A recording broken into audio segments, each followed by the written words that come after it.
I'm at the grave of my grandmother, Edith Catherine Harrison,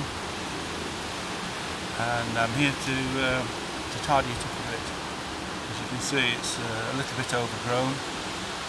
The headstone is difficult to read, so I'm going to do some trimming, change the flowers and generally tidy it up so it looks nice.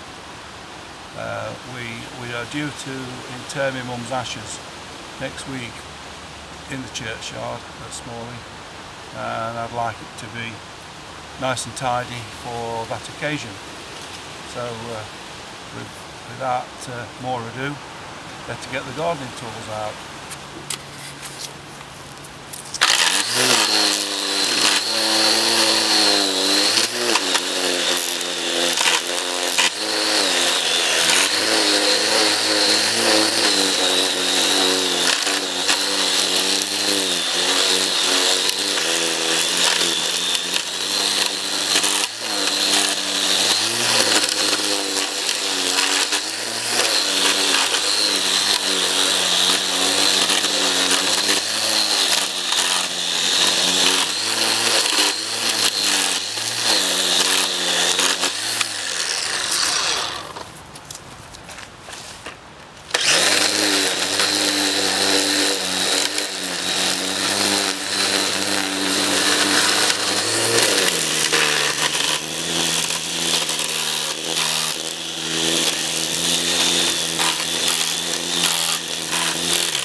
So there we are.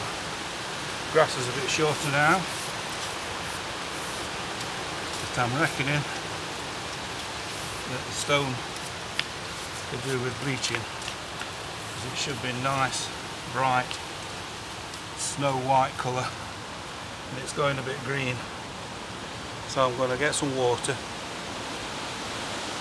and just give it a bit of a scrub with some bleach. And then hopefully in a week's time the bleach will have had time to do its job and it'll be looking nice.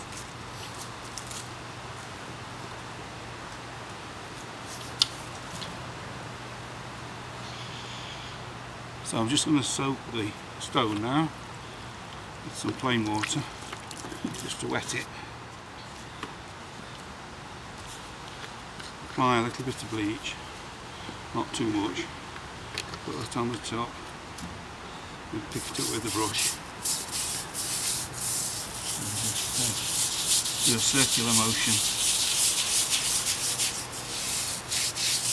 It won't show up straight away because obviously bleach is going to take a while to work on the moss, but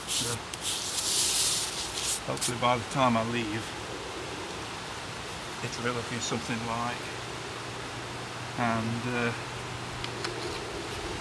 I shall leave it. I have to wash this off and then I shall leave another coat of bleach on and just leave it on, and then the rain will wash that off. And hopefully it'll get rid of the green staining that's so apparent.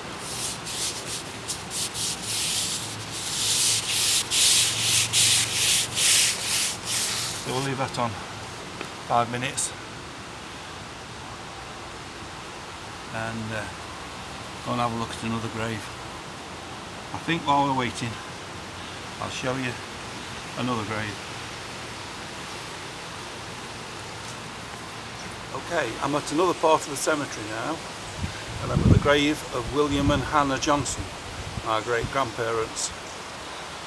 William was born in 1838 in Tamworth, Staffordshire. He moved to this area some point after that, and Hannah, whose maiden name was Hannah Wood, was born in 1846.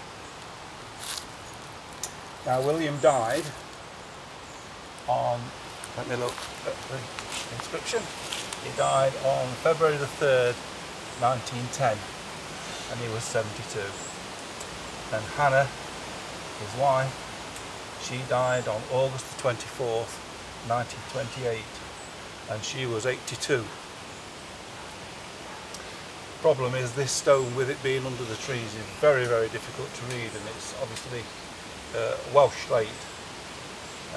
There's a beautiful inscription on it, but I'm afraid in the light we've got today, that's not going to show up on camera. Now, also on this grave we have a memorial to their adopted son, Private Arthur Fletcher, who fought in the Great War, and he lost his life on the 27th of May 1917 during the Battle of Arras. He died of his wounds. He was wounded in a trench raid, and he died the following day in a casualty clearing station, and he's buried in France. But there's a memorial to him on this headstone, which is nice, because every November I always bring a poppy. Unfortunately, I haven't got any poppy crosses at the moment.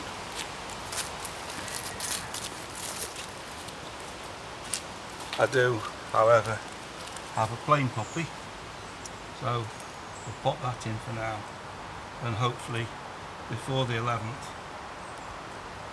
I'll get a poppy cross and I'll come and place that.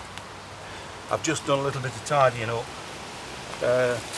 Again, because it's under the trees, there's no grass on it, but there are weeds on it, and the biggest nuisance is the creeping ground ivy that grows across it. So I've just pulled all that back, pull the roots out, and I'll give it a bit of a trim, and then it should be okay. Because it's in a dark area, not a lot grows here really, so it's usually just bare earth with the odd weed.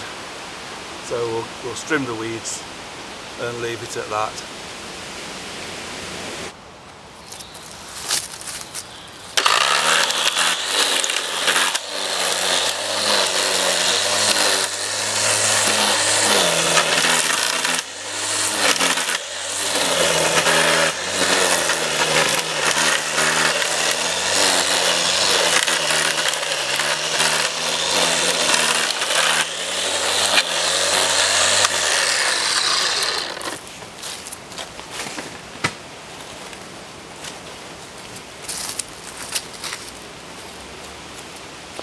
That's not looking too bad now. We'll pop the poppy back in.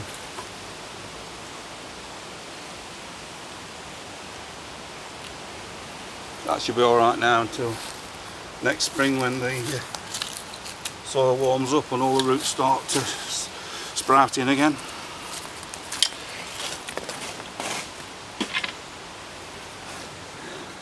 So there we are, quite clear. Nice Welsh stone, Welsh slate headstone, and this is in the I would think the westerly northwestern corner of the churchyard, right next to the wood. So it's the last grave in from the boundary of the churchyard, and then the Johnson grave, which I've just been at, is just there. There. So we'll go and have a look at that now and see if it's whitened up any.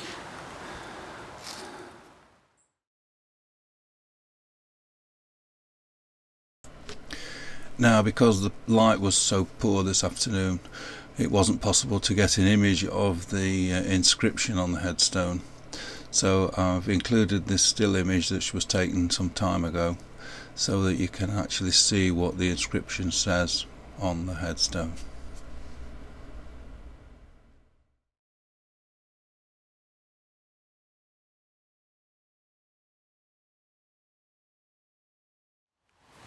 Okay, so back at Edith Catherine's grave,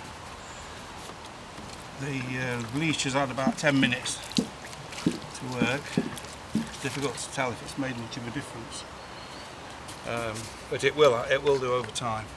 So now I'm just going to put some more bleach on to leave on the surface of the stone.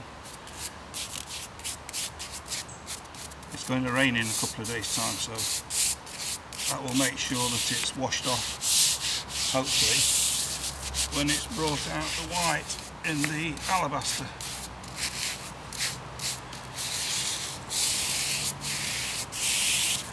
You'll notice on this gravestone that there's also mention of my granddad, William Johnson, but he isn't actually here. He was cremated and he wasn't buried here, but he's obviously remembered, along with his wife, Edith Catherine. So that's that job finished, and that's looking quite smart now.